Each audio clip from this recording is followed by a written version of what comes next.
નમસ્કાર, ઇન ફોકસમાં આપનું સ્વાગત છે। અમદાવાદમાં આમ આદમીના આશિયાનાની આશા સાથે ફરી રમત રમાઈ હોવાનું સામે આવ્યું છે। હાઉસિંગ બોર્ડમાં ડ્રોમાં ફરીવાર છબરડો થતા લોકોએ બોર્ડની ઓફિસ બહાર હોબાળો કર્યો છે।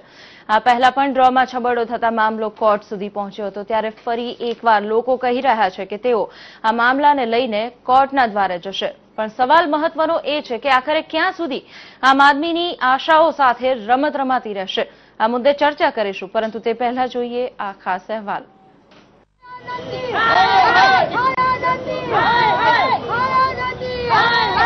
આ દ્રશ્યો છે ગુજરાત હાઉસિંગ બોર્ડની ઓફિસ બહાર વિરોધ કરતા આમ આદમીના। અમદાવાદમાં આશિયાના મળશે એ આશા સાથે લોકોએ એક પૈસો ભેગો કરી ફોર્મ ભર્યા હતા, પરંતુ છબરડો થતા ડ્રો રદ કરાયો અને પુનઃ ડ્રો કરાયો। પણ બીજા ડ્રોમાં પરિણામ એ જ આવ્યું, છબરડો, જેને લઈને નારાજ અરજદારોએ ગુજરાત હાઉસિંગ બોર્ડની ઓફિસ બહાર આક્રોશ વ્યક્ત કર્યો। એ લોકોએ આપણને એવી બાંયધરી આપેલું કે ડ્રો કરતા પહેલા અમે બધાના વેબસાઇટ ઉપર નામ મૂકીશું કે જેથી અરજદારો જોઈ શકે કે અમારું નામ વેબસાઇટમાં આવ્યું છે, પછી ડ્રો કરીશું। એના બદલે અમને કોઈના નામ વેબસાઇટ ઉપર મૂક્યા નહીં, એટલે કેટલા ફોર્મ ઉડાડી દીધા, કેટલા સિલેક્ટ કર્યા કોઈને કઈ ખબર પડી નહીં। મરજી પ્રમાણે એમને જે લાગ્યું, લોકોને પારદર્શક જો ડ્રો કરવો હોય તો ડ્રો કરતા પહેલા જેટલાના નામ હોય ને એટલાના નામ ડ્રોમાં બતાવવા પડે એમને વેબસાઇટ પર પહેલા હાઉસિંગ બોર્ડ એવું કરતી હતી કે ડ્રો કરતા પહેલા જેટલા ફોર્મ ભર્યા ને બધાના નામ મૂકતી હતી અને પછી ડ્રો કરતી હતી। આ તો કોઈના નામ નહીં, ડ્રો થઈ ગયા પછી બી આખા લિસ્ટના નામ નહીં। અને એવા મેસેજ કરેલા છે કે તમને લાગી ગયું છે, જ્યારે અહીંયા આવીને જોયો છો તો એમાં કશું બતાવતા જ નથી, લિસ્ટમાં નામ જ નથી, રોંગ એપ્લિકેશન ધી સ્કીમ બતાવે છે, જ્યારે એનો મતલબ એવો થયો કે એમને ડમી ઉમેદવારો અંદર એડ કર્યા છે। લોકોનો આક્ષેપ છે કે મકાનોના ડ્રોમાં ભ્રષ્ટાચાર કરાયો છે, ડમી ઉમેદવારોને ઉમેરીને આમ આદમી સાથે છેતરપિંડી કરાઈ છે। ઓનલાઈન નંબર સિલેક્ટેડ કરેલું એની અમે કોપી બી આપેલી છે, હાઉસિંગ બોર્ડમાં પણ કોપી આપેલી છે, અને એ લોકોના લિસ્ટમાં બતાવ્યું તો અહીંયા આગળ લિસ્ટમાં કોઈ નામ બોલતું નથી, એ લોકોનો મોટામાં મોટો છબરડો। બીજું એસ્ટેટ મેનેજરને પૂછ્યું તો કે મને આમાં કંઈ ખબર નથી। બીજું વધારામાં એમણે એ કીધું કે અમે આમાં ડમી ફોર્મ તૈયાર કરેલા છે, તો એનો મતલબ શું થયો કે એમને પોતે છે તે ઈમાનદારી નથી રાખી, બેઈમાન પોતે છે અને પબ્લિકને ખાલી મૂર્ખ બનાવવાના ધંધા કરે છે। ડ્રોમાં એવું છે કે આ જે સાહેબ રહ્યા બેન પટેલ, બંકેશભાઈ પટેલ સાહેબ છે, એ સુરતમાં જ્યારે હતા ત્યારે એમણે પોતાના નામનું મકાન રજાના દિવસોમાં ફોર્મ ભરીને પોતે સહી કરી અને લીધેલું છે। તદુપરાંત એણે એક સોગંદનામું કર્યું કે જે 10 વર્ષ પછી હું મકાન વેચી, જે મકાન એણે 8 જ મહિનામાં વેચી નાખ્યું છે અને એ મકાન ઉપર આજે શોપિંગ મોલ તૈયાર થઈ ગયો છે।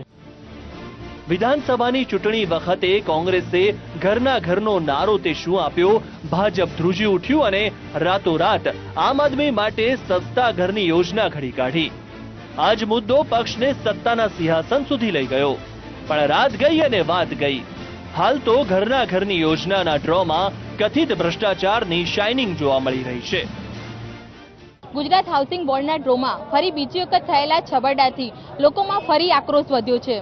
હવે લોકોને ગુજરાત હાઉસિંગ બોર્ડ ઉપર આશા રહી નથી, જેથી ન્યાય માટે હવે તેઓ હાઈકોર્ટના દરવાજા ખખડાવવાના છે। કેમેરામેન વિજય પટેલ સાથે અનિતા પટણી, વીટીવી, અમદાવાદ। આ મુદ્દે પ્રદેશ કોંગ્રેસ પ્રમુખ અર્જુન મોઢવાડિયાનું કહેવું છે કે વહીવટી તંત્ર પરથી વિશ્વાસ ઉઠી જાય તેવી આ બેદરકારી છે। રાજ્ય સરકારની આ ગંભીર બેદરકારી છે, જેમાં પ્રજાને વિશ્વાસ ઉડી જાય એ પ્રકારનું આ વહીવટી તંત્ર છે। આજ અંગે આપણે ચર્ચા કરીશું। આપણી સાથે સ્ટુડિયોમાં ઉપસ્થિત છે જયરાજસિંહ પરમાર, જેઓ પ્રવક્તા છે ગુજરાત કોંગ્રેસના। સ્વાગત છે આપનું વીટીવી સ્ટુડિયોમાં। સૌથી પહેલા આપને પૂછવા માંગીશ કે જે રીતે કોંગ્રેસની દેખાદેખીમાં ભાજપે જે સામાન્ય માણસો છે તેમના માટે ઘરના ઘરની યોજના બહાર પાડી દીધી, પરંતુ હવે આ યોજના પર કામ કરવું જાણે કે ભાજપ માટે મુશ્કેલ સાબિત થઈ રહ્યું હોય તે રીતે વારંવાર છબરડાઓની ઘટના સામે આવી રહી છે। આ ઘટનાઓ અંગે આપનું શું કહેવું છે? છબરડાઓ તો ભારતીય જનતા પાર્ટી માટે, ખાસ કરીને આનંદીબેને જ્યારથી સત્તાના સૂત્રો સંભાળ્યા છે ત્યારથી એની આ પરંપરા રહી છે। થોડોક પૂર્વ ભૂમિકાની વાત કરું, કલ્પના, તો સૌથી પહેલા તો એમને શરૂઆત કરી, તમે જો હમણાં BRTSમાં અને એના EMTSના રૂટ બંધ કર્યા અને એમને કરેલો નિર્ણય એમને પાછો ખેંચવો પડ્યો।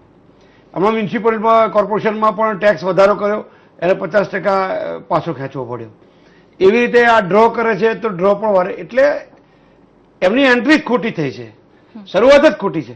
સવાલ આઉટ ઓફ ટ્રેક ન થઈએ તો હાઉસિંગમાં તમે જો ભૂતકાળની કોંગ્રેસી સરકાર વખતે વર્ષોથી માત્ર હાઉસિંગ સ્કીમ એટલા ગરીબો માટે એવું નહીં, સમાજના તમામ વર્ગોમાં તમામ લોકો માટેની જરૂરિયાતમંદ લોકોને અત્યારે ફક્ત સોફિસ્ટિકેટેડ નામ આપવામાં આવે છે કે LIG કે MIG કે HIG કે જે કંઈ હોય તે લોકોને એક સુંદર રૂપાળું નામ લાગે કે લોઅર ઇન્કમ ગ્રુપના હાયર ગ્રુપ, બાકી ગ્રુપ જેવું છે ક્યાં? અત્યારે એક બહુ સરસ આપના VTVના માધ્યમથી લોકો સુધી સંદેશો જાય એ વાત પણ મેં સ્ક્રીન પર જોઈ કે કોંગ્રેસે ઘરના ઘરની એક સ્કીમ મૂકી અને સ્કીમને કોંગ્રેસે બહુ વાસ્તવિકતા સાથે કહ્યું હતું કે ગુજરાતની અંદર 16 કરોડ પરિવારો ઘર વિહોણા છે, એટલે એક ઘર વિહોણ જો અમે સત્તા ઉપર આવીશું તો અમે આટલા શરતે બહુ સ્પષ્ટ શરતો સાથે અમે લોકોને અમારી મકાનો વાત અમારે ડિલિવર કરીશું અને સાચા અર્થમાં અમે એ વાતને ડિલિવરી લોકો સુધી પહોંચે વાત કરીશું. આ વાતથી રાતોરાત ભારતીય જનતા પાર્ટીમાં ફાળ પડી, એમને જાહેરાત કરી દીધી આડેધડ, કોઈ નિષ્ણાત નહીં, કોઈ સર્વે નહીં. એક બાજુ વાઇબ્રન્ટ ગુજરાતની વાત કરે, એક બાજુ વિકાસની વાતો કરે અને 50 લાખ કલ્પના મકાનોની વાત કરે તો 50 લાખ મકાનોની એવરેજ એક મકાનની અંદર 5 લોકો રહેતા હોય, પરિવારના 5 સભ્યો હોય એવરેજ, કોઈકમાં 4 હોય તો કોઈકમાં 10 હોય, પણ એવરેજ 5 સભ્યો, તો 2.5 કરોડ લોકો ઘર વિહોણા છે ગુજરાતમાં. અને જો 50 લાખ મકાનો ભારતીય જનતા પાર્ટીએ એમના મેનિફેસ્ટોમાં કહેલું છે તો 50 લાખ મકાનો તમે આ ચર્ચા આપણે કરીશું. આપણી સાથે ફોન લાઈન પર જોડાયા છે વિવેકભાઈ પટેલ, ચેરમેન છે ગુજરાત હાઉસિંગ બોર્ડના. આપણે જી સ્વાગત છે આપનું વિવેકભાઈ. સૌથી પહેલા એ જાણવા માંગીશું કે જે રીતે હાઉસિંગ બોર્ડના મકાનોના ડ્રોમાં છબરડાઓ વારંવાર સામે આવી રહ્યા છે, છબી ખરડાઈ રહી છે હાઉસિંગ બોર્ડની, આ અંગે આપનું શું કહેવું છે? દર્શક મિત્રો, આમાં કોઈ પણ પ્રકારના એવા કોઈ છબરડા છે જ નહીં, બરાબર. અને આની અંદર તો જે સાચા અર્થની અંદર ગરીબોને અને મધ્યમ વર્ગના લોકોને જે ઘરો આપવા માટે, આવાસો આપવા માટેનો જે સરકારનો નેમ છે, ગુજરાત હાઉસિંગ બોર્ડનો નેમ છે, એને ઉભું કરેલું એક આ દૂત છે. અને અત્યારના સંજોગોની અંદર જે કોંગ્રેસના આગેવાનો છે, જે 2005ની અંદર કોર્પોરેશનનું ઇલેક્શન લડતા હતા, એ લોકો સીધા અંદર મેદાનમાં આવી ગયા છે અને લોકોને ખાલી ખોટા ઉશ્કેરી રહ્યા છે. આની અંદર કોઈ પણ પ્રકારની એવી કોઈ ક્ષતિ નથી ને જે તે સમયે ડ્રો આપણે સરકાર દ્વારા રદ કરવામાં આવ્યો એ વખતે ફક્ત ને ફક્ત ટેકનિકલ ક્ષતિ જે સોફ્ટવેર દ્વારા જે એજન્સી દ્વારા કરવામાં આવેલી એ એજન્સીને આપણે છે ને રદબાતલ પણ કરી દીધી, એનો વર્ક ઓર્ડર રદ કરી દીધો, સાથે સાથે એને 3 વર્ષ માટે ડિબાર્ડ બંધ કરી દીધો, એની ડિપોઝિટ રદ કરી દીધી. આ બધી પ્રક્રિયા ખૂબ પારદર્શકતાથી કરેલી છે અને અંદર અત્યારે જે પ્રશ્નો ઉપસ્થિત કરવામાં આવે છે પાયાવી વિહોણા છે એમ કહીશ તો પણ બિલકુલ ખોટું નથી. વિવેકભાઈ, જે રીતે અગાઉના સમયમાં જ્યારે પણ ડ્રો થતા હતા, જે દરેક વ્યક્તિ નોમિનીના નામ વેબસાઇટ પર મૂકવામાં આવતા હતા, આ વખતે શા માટે આ પ્રકારે નામ છુપાવવામાં આવી રહ્યા છે? ઘણી વખત તો આમાં નામ છુપાવવાની વાત નથી આવતો. હમણાં જે ડ્રો થયા એમાં 12મી તારીખે વડોદરામાં સફળ ડ્રો કર્યો, મુખ્યમંત્રી શ્રી આનંદીબેન માનનીય મુખ્યમંત્રીશ્રીના હસ્તે થયો. 13મી તારીખે પણ સુરતની અંદર સફળ ડ્રો થયો. 19મી તારીખે રાજકોટની અંદર સરસ મજાનો ડ્રો કર્યો અને હમણાં 25મી તારીખે હજારોની સંખ્યાની અંદર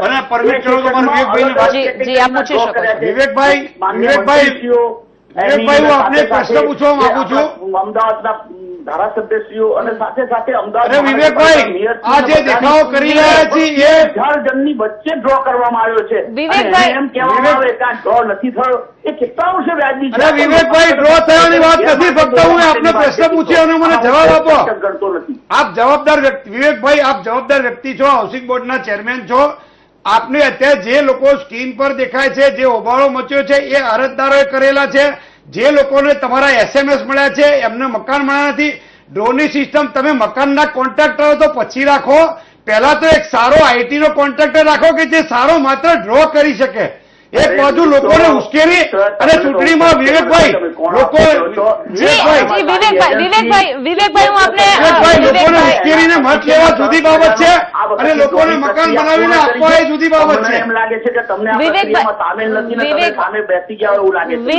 વિવેકભાઈ આપણી સાથે આ ચર્ચામાં જોડાયેલા છે જયરાજસિંહ પરમાર, પ્રદેશ કોંગ્રેસના તેઓ પ્રવક્તા છે અને તેઓ પણ આપણી સાથે આ મુદ્દે વાતચીત કરવા માંગે છે. વિવેકભાઈ, આપ તો ચેરમેન છો, તો જે આપ જે હોબાળો છે શેના માટે છે? આમાં કોઈ મકાન મળ્યું હોય ન મળ્યું એની સામે કોઈ વાંધો ન હોઈ શકે, પણ એક વ્યક્તિને મેસેજ મળે છે, કોઈને મેસેજ મળે છે કે તમને મકાન લાગ્યું છે, જાય તો એમનું નામ નથી.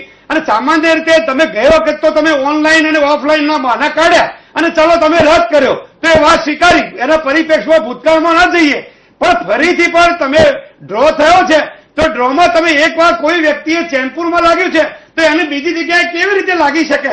મને એ વાત તો આપ સમજાવી શકો, મને ટેકનિકલ બાબત સમજાવો.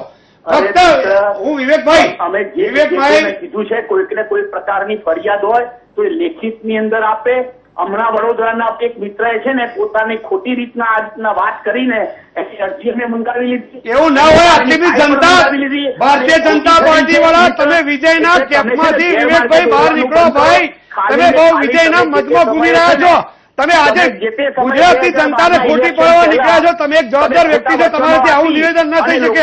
છે ને ગેરમાર્ગે દોરીને ફોર્મના પૈસા ઉઘરાવી દીધેલા જે તે ઇલેક્શન પહેલા, બરાબર છે ને, એ પહેલા છે ને ગરીબોના ફોર્મના તમે આપો અને પછી તમે લોકો છે ને તમે ચર્ચામાં આવો મિત્રો. જો વિવેકભાઈ, તમારે તો બધી પાછેરામાં પહેલી પૂરી છે ભાઈ. હજી તમને તો ખબર ના પડે. બિલકુલ વિવેકભાઈ, નિઃશુલ્ક ફોર્મ, વિવેકભાઈ ફોર્મ નિઃશુલ્ક હતા. તમે તમારા તમે વીટીવીના માધ્યમથી જૂઠા ફેલાવી રહ્યા છો. એ ફોર્મમાં નિઃશુલ્ક હતા વિવેકભાઈ. એક પણ રૂપિયો લેવામાં આવ્યો નહોતો વિવેકભાઈ. એટલે પેલા તો તમારે શરૂઆત છે, એટલે પેલા તો થોડો અભ્યાસ કરી લો તમારા મેનિફેસ્ટોનો અને કોંગ્રેસનો મેનિફેસ્ટોનો પણ અભ્યાસ કરી લો. પ્રમાણે બતાવાતું હોય એ ડ્રોના જે પરિણામ છે એની અંદર છે ને સહી સિક્કા જવાબદાર લોકોની સહી સાથેનું આવતું હોય અને એ ડ્રોને તમે શું કહેવાય ડ્રો બરાબર તમે ડ્રો તો મકાન આપી શકવાના નથી. બિલકુલ તમે મકાન માટે સારો કોન્ટ્રાક્ટર નહીં શોધી શકો. ફક્ત આઈટી માટે સારી કંપની શોધીને એક સારો કોન્ટ્રાક્ટર શોધો, જેના કારણે આપણે સારો આઈટી નો કોન્ટ્રાક્ટર શોધી કાઢો વિવેકભાઈ. તમે મકાન તો નહીં બનાવી શકો, પણ સારો આઈટી નો કોન્ટ્રાક્ટર શોધી કાઢો. એટલે આપણે સારો ડ્રો કરી આપો તો તમારે આ ધ્યાનમાં લેવા જેવું છે. એક સારો ડ્રો કરી આપે એવો કોન્ટ્રાક્ટર શોધી કાઢો. ડ્રો તો તમે નહીં કરી શકો. કરવા વાળી કંપની દ્વારા આ પૈકી છે ને દરેક શહેરમાં ડ્રો થયો છે. જવાબદાર વ્યક્તિને હજારોની સંખ્યાની અંદર અરજદારો અમારા ઉપસ્થિત હતા, એમની વચ્ચે ડ્રો થયો. તમે જાહેરાત કરી હતી 50 લાખ મકાનની. તમે તમારા હાઉસિંગ બોર્ડમાંથી તમે આવી પ્રવૃત્તિઓ કરવાનું બંધ કરી તમે ભારતીય જનતા પાર્ટીના મેનિફેસ્ટોમાં, હું એક રાષ્ટ્રીય પાર્ટીના પ્રવક્તા તરીકે બોલું છું. તમે ભારતીય જનતા પાર્ટીના તમારા મેનિફેસ્ટોમાં બોલ્યા છો કે 50 લાખ મકાનો બાંધી આપીશું. 5 વર્ષની અંદર 50 લાખ મકાનો તમે કેવી રીતે બાંધવાના છો? તમે રોજના તમે પ્રજાને આંખમાં ધૂળ નાખો છો, મરચા નાખો છો. તમે પ્રજાને છેતરવા નીકળ્યા છો અને વિજયના મતમાંથી બહાર નીકળી જાઓ ભાઈ, નહીં તો જનતા 4 રસ્તે કપડા ફાડી નાખશે તમારા ભારતીય જનતા પાર્ટી વાળાના. લોકોને તમે મૂર્ખ ન સમજો. પહેલા થોડી તૈયારી સાથે આવો ભાઈ. અમારી તૈયારી છે. તમે કોઈ મુદ્દા પર અમારી તૈયારી છે. ભાગ લઈ રહ્યા છો ને આ ભાગ લઈ રહ્યા છો એમાં તમારું ખરાબ દેખાય. તમારું ખરાબ વિવેકભાઈ, તમારું ખરાબ લાગે. તમે જવાબ આપી શકતા નથી. તમે ફક્ત ઓછા શોધી રહ્યા છો. તમે હાઉસિંગ બોર્ડના ચેરમેન છો. તમે કોઈ પ્રશ્નનો હું જવાબ આપું, ભલે હું હાઉસિંગ બોર્ડમાં ન રહ્યો. તમે બોલો તમે હળપતિ નિગમમાં શું કર્યું? તમે પોલીસ હાઉસ નિગમમાં શું કર્યું? તમે પત્રકારો માટે પત્રકાર કોલોની બનાવી? તમે અખબારનગર માટે તમે શું કર્યું? તમે પોલીસ હાઉસિંગ માટે શું કર્યું? મને એક મુદ્દાનો જવાબ આપો. સાચી માહિતી સાથે બેસતા નથી, પછી તમને તમારા સાથે વાત કરવાનો બધાની તમે લોકો ગુજરાતી જનતા તમને મૂર્ખા સમજશે. ગુજરાતી જનતા વીટીવીના માધ્યમથી જોઈ રહી છે ભાઈ. તમે મને ખ્યાલ છે, મને ઓનલાઈન ઉપર લાવ્યા છે મારા મિત્રો, મને ખ્યાલ છે બધું. તમારી હાઉસિંગની કઈ સ્કીમ બતાવો. મારે પ્રજા સમક્ષ મૂકવી પડે ને ભાઈ. પણ તમે બતાવો વિવેકભાઈ, તમે બતાવો પહેલા. તમે બતાવો વિવેકભાઈ કે તમે પોલીસ હાઉસિંગમાં શું કર્યું, તમે સરકારી કર્મચારી માટે શું કર્યું, તમે વાત કરો ને ક્યાં તમારે શબ્દ પ્રયોગ પોલીસ હાઉસિંગ કેટલા લોકો બની ગયા વાત કરો એમાં તમે તમારા પાસે કોઈ દલીલ નથી. આ દલીલ માહિતી નથી. ફરીથી મુદ્દા ડાયવર્ટ કરવા પાકિસ્તાનની કરવાની છે. ઓકે, ધન્યવાદ. હા, તમને ખબર છે તમે મૂકી દેવાના છો. ના, મૂકવાનો કોઈ સવાલ નથી. ચર્ચા કરો. મુદ્દાથી હું નીચે ઉતરી જાય. માધ્યમથી બોલું છું વિવેકભાઈ, માધ્યમથી બોલું છું. મારી વાત સ્વીકારીશ. જો એક પણ મુદ્દો મારો હાઉસિંગ બોર્ડ થી બહાર નીકળશે તો હું માફી માંગીશ આ વીટીવીના માધ્યમથી. પણ તમે મુદ્દાસર જવાબ આપો અને તમે બહાર નીકળી જાઓ. તમે હાઉસિંગના હું તમને ફરીથી વિનંતી કરું છું કે જયારે હાઉસિંગનો હોબાળો આ વિષય પર ચર્ચા ચાલી રહી છે. સમય છે એક બ્રેકનો.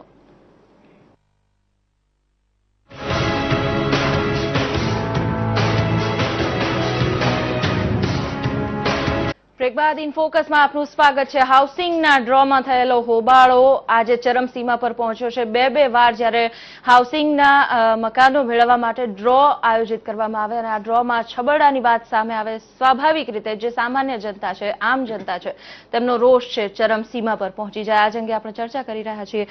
જયરાજસિંહભાઈ, આપને પૂછવા માંગીશ કે આપ જે રીતે પ્રહાર કરી રહ્યા છો, જે રીતે ભાજપની સરકાર પર, પરંતુ કોંગ્રેસની જો વાત કરવામાં આવે, ફોર્મની વાત કરવામાં આવે કે રૂપિયા લઈને ફોર્મ વિતરણ કરવામાં આવે છે, આ પ્રકારની ઘટના ભૂતકાળમાં કોંગ્રેસની જ્યારે સરકાર હતી ત્યારે પણ સામે આવેલી જ છે। હું એક વાત કહું, બહુ સરસ પ્રશ્ન કર્યો મને। એક તરફી ક્યાંક તો મારી વાત આટલી લોકો સમક્ષ જાતની અથવા ઉપલબ્ધ પણ નહીં, તમે મને તક આપી। પહેલી વાત, વિવેકભાઈ જે કહ્યું એ બિલકુલ સરાસર જુઠ્ઠાણું છે। એક હાઉસિંગ બોર્ડના ચેરમેન તરીકે આટલી જૂઠી વાત ન હોઈ શકે।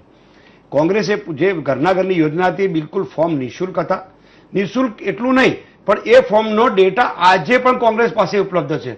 અમે કાલે પણ સત્તામાં આવીશું તો પણ એ ડેટાનો ઉપયોગ કરવાના છીએ। ફોર્મ કદાચ પ્રક્રિયા ફરતી કરવી પડે, એટલે એ જે વાત કરે છે પહેલી સરાસર જૂઠાણું છે। અને બીજી વાત, તમે અમદાવાદ, અડધું અમદાવાદ છે, આજનો પ્રતિષ્ઠિત સોલા રોડ છે, એ આખો સોલા રોડ એ કોંગ્રેસની દેન છે।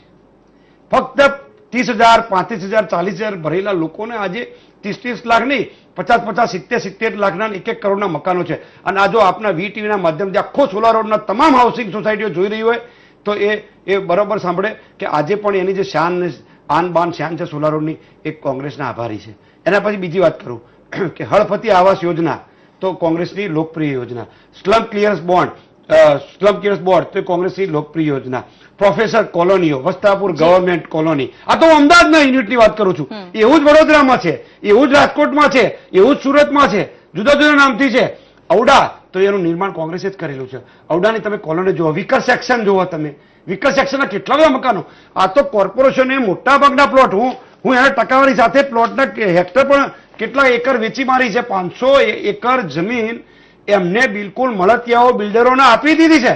અને વાતો કરે, એક પણ બિલ્ડર અમદાવાદનું બતાવો, વીટીવીના માધ્યમથી ગુજરાતી જનતા બી બરાબર વાત સાંભળે મારી, એક પણ બિલ્ડર બતાવો કે જે પીપીપીની સ્કીમમાં મકાન કરવા તૈયાર હોય તો। ફક્ત જાહેરાતો કરવાની, લોકોને છેતરવાના, દર ચૂંટણી વખતે યોજના કરી, અને લોકો બરાબર સમજી ગયા છે કે ગુજરાતી જનતા ભોળી છે, ભોળવીને મત મળે છે, શેના માટે મકાન બનાવવાના। એક સારો આઈટીનો ડ્રો કરવા વાળો કોન્ટ્રાક્ટર ન શોધી શકવા વાળા લોકો મકાન બનાવવા, જ્યારે આઈટીના કોન્ટ્રાક્ટની વાત કરી રહ્યા છો, અગાઉ જ્યારે ડ્રો કરવામાં આવ્યો, સ્વાભાવિક રીતે અગાઉ તો બહુ ફિઝિકલી આપણે કહું કે આઈટી કોઈ આઈટીના વાત આ જ ડ્રોની કરી નહીં, બિલકુલ સાદી રીતે જે ઓરિજિનલ દેશી પદ્ધતિથી ગામડા ડ્રો કરવામાં આવતો તો એવી રીતે ડ્રો કરવામાં, જાહેરમાં ડ્રો કરવામાં આવતા। પણ જે એપ્લિકેન્ટ છે, અરજદારો છે, એ અરજદારોની યાદી પ્રસિદ્ધ થતી, એના ટેકનિકલ સેન્કશન એટલે જરૂરિયાત પ્રમાણે જી અગાઉ સ્વાભાવિક રીતે આ જ પ્રકારની પ્રક્રિયા હાથ ધરવામાં આવતી। રાજકોટમાં જે ડ્રો થયો તેની વાત કરી રહ્યો છું। કોંગ્રેસના ટાઈમમાં કોઈ હોબાળો થયો નથી। કોંગ્રેસ સામે હું સવાલ પૂરો કરવા માંગીશ કે એટલે કોંગ્રેસના સમયમાં કોઈ હોબાળો નહોતો થયો, કે એનું કારણ છે કે એ કોઈ આઈટી પદ્ધતિથી કરવામાં જ નહોતું આવતું। લોકો આ શો નહીં, બિલકુલ લિસ્ટ મૂકી અને જાહેરમાં દરેક નામની કાપલી જેની ખુલે એને ડ્રો મળતા હતા। અને બીજું એવું નહીં, એવું મહારાષ્ટ્રમાં છે, માડાજી સ્કીમ જાણતા છો તો મહારાષ્ટ્રમાં, દિલ્હીમાં હમણાં શીલા દીક્ષિતે તમામ કોલોનીઓ ચૂંટણી પહેલા પણ જાહેર કરી છે। એટલે જ્યાં જ્યાં કોંગ્રેસ શાસન છે એનું કારણ છે કોંગ્રેસ ગરીબલક્ષી યોજનાઓ માટે જ સત્તા પર આવે છે, કોઈ બિલ્ડરો માટે, કોઈ ઉદ્યોગપતિઓ માટે કે જમીનો વેચવા માટે નહીં।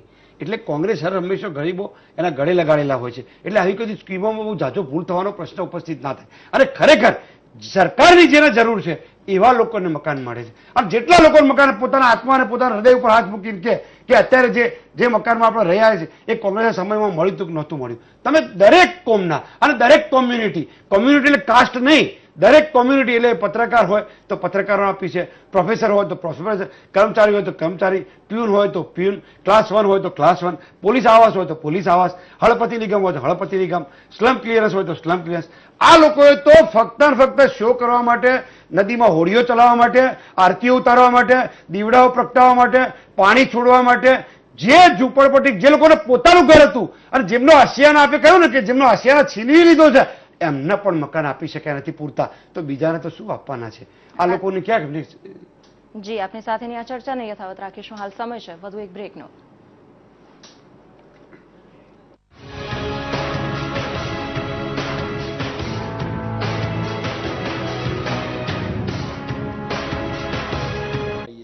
બ્રેક બાદ હાઉસિંગ બોર્ડનો ડ્રો દરમિયાન થયેલો હોબાળો આજ મુદ્દે આપણે ચર્ચા કરી રહ્યા છીએ. આપણી સાથે સ્ટુડિયોમાં ઉપસ્થિત છે ગુજરાત હાઉસિંગ બોર્ડના ચેરમેન પણ આ ચર્ચામાં જોડાયા હતા ફોન લાઈન પર, અને ત્યારબાદ આપણી સાથે સ્ટુડિયોમાં જોડાયેલા છે પ્રવક્તા પ્રદેશ કોંગ્રેસના જયરાજસિંહ પરમાર. જયરાજસિંહભાઈ, આપને હું પૂછવા માંગીશ કે જે રીતે અગાઉ રાજકોટમાં ડ્રો કરવામાં આવ્યો, આ વખતે હાઉસિંગ બોર્ડમાં જે ડ્રો થયો ત્યારે જે આઈટી કંપની દ્વારા કહેવાય છે કે ગોટાળો થયો, છબરડો થયો, જે વાત સામે આવી, આ મુદ્દે ચૂકવણી ચોક્કસથી કરવામાં આવી હશે, ત્યારે આ જે ચૂકવણી કરવામાં આવી છે તેનો ભાર કોના માથે?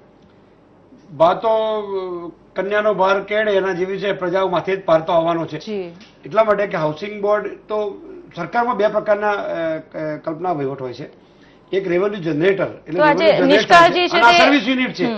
સર્વિસ યુનિટ છે એટલે જે બજેટ ફાળવ્યું છે એ બજેટ સીધું પ્રજાના પરસેવાના પૈસાનું ટેક્સમાંથી જ આવવાનું આ બજેટ આવવાનું છે, કારણ કે સર્વિસ યુનિટ છે. તો સર્વિસ યુનિટમાં ફાળવેલા પૈસા હવે બે ત્રણ વાતો એમાંથી ઉડીને આખી વળગે છે. એટલે પહેલા તો મારી માંગણી છે સ્પષ્ટ કોંગ્રેસ વતી કે એક તો પહેલા તો શ્વેતપત્ર બહાર પાડો, તમે વ્હાઇટ પેપર. અમારી બહુ સ્પષ્ટ માંગણી છે, આપણા માધ્યમથી પહેલી વાર માંગણી કરી રહ્યા છીએ કે તમે ખુલાસો કરો કે જે કંપનીને તમે કોન્ટ્રાક્ટ આપ્યો તો અગાઉ જે હમણાં જ મુખ્યમંત્રીશ્રીની સૂચનાથી રદ કર્યો એવું હાઉસિંગ બોર્ડના ચેરમેનશ્રીએ કહ્યું આપના માધ્યમથી, તો પહેલા તો એ બન્યો કે એમને જે ખર્ચો તો કેટલાનું ટેન્ડર આપ્યું હતું. અચ્છા, ટેન્ડરિંગની પ્રક્રિયા થઈ હતી તો એની હરીફાઈ કરી હતી કે કેમ? એ H1 હાઈએસ્ટ કે L1 જે કે કેટેગરીમાં ત્યાં આવતા હતા તે કેમ? એમની ટેકનિકલ બીડ પ્રમાણે એ સાચા હતા કે કેમ? પછી ફાઇનાન્શિયલ બીડનો સવાલ આવશે. એટલે ટેકનિકલ બીડ અને ફાઇનાન્શિયલ બીડ બંને જોયા પછી એમને સાચો કોન્ટ્રાક્ટ આપ્યો તો કેમ, એ પણ એક તપાસનો વિષય છે. અને માનો કે આપ્યો તો એની સામે વાંધો નથી, એ એમનો વિષય છે, કરે. પણ પછી કેન્સલેશન થયું છે તો જેના કારણે લોકોના તો 55 કરોડ અત્યારે બીજા રાઉન્ડમાં સલવાયા જ છે. પણ અગાઉ જે લોકોને મળ્યો તો અથવા જેને નથી મળ્યો એ લોકોને રિફંડ આપવાની વાત આવશે. એટલે એનું વ્યાજ કોણ ભરશે? આ તો કોઈ કોર્ટમાં જશે, કોર્ટમાં થશે તો વ્યાજ પણ ચૂકવવું પડશે. તો એના માટે જવાબદાર કોણ? અચ્છા, એમને ખર્ચો પાડે છે તો કયા હેડે સરકાર ફાળવવાની છે? આ બધા ખુલાસા હાઉસિંગ બોર્ડ અને ગુજરાત સરકાર આવાસ નિગમ કરે. જી, આપ આ સ્ટુડિયોમાં ઉપસ્થિત રહ્યા અને ચર્ચામાં જોડાયા તે બદલ આપનો ખૂબ ખૂબ આભાર. તો દર્શક મિત્રો, કહી શકાય કે હાઉસિંગ બોર્ડના ડ્રોમાં જે રીતે છબરડાઓ બીજી વાર પણ સામે આવી રહ્યા છે, અગાઉ થયેલા છબરડા પછી હાલ જે સામાન્ય જનતા છે તેમની માટે એક જ સવાલ છે કે અમને અમારી છત ક્યારે મળશે, પરંતુ તેની પાછળ પણ અનેક મુદ્દાઓ રહેલા છે જેના પર સરકારની જવાબદારી બને છે, હાઉસિંગ બોર્ડની જવાબદારી બને છે. આ બધી જ જવાબદારી ક્યારે ફિક્સ કરવામાં આવશે, તેના પર શું પગલાં લેવામાં આવશે, આ બધા જ સવાલો યથાવત રહે છે. ઇન ફોકસમાં અત્યારે બસ આટલું જ. રજા આપશો. નમસ્કાર.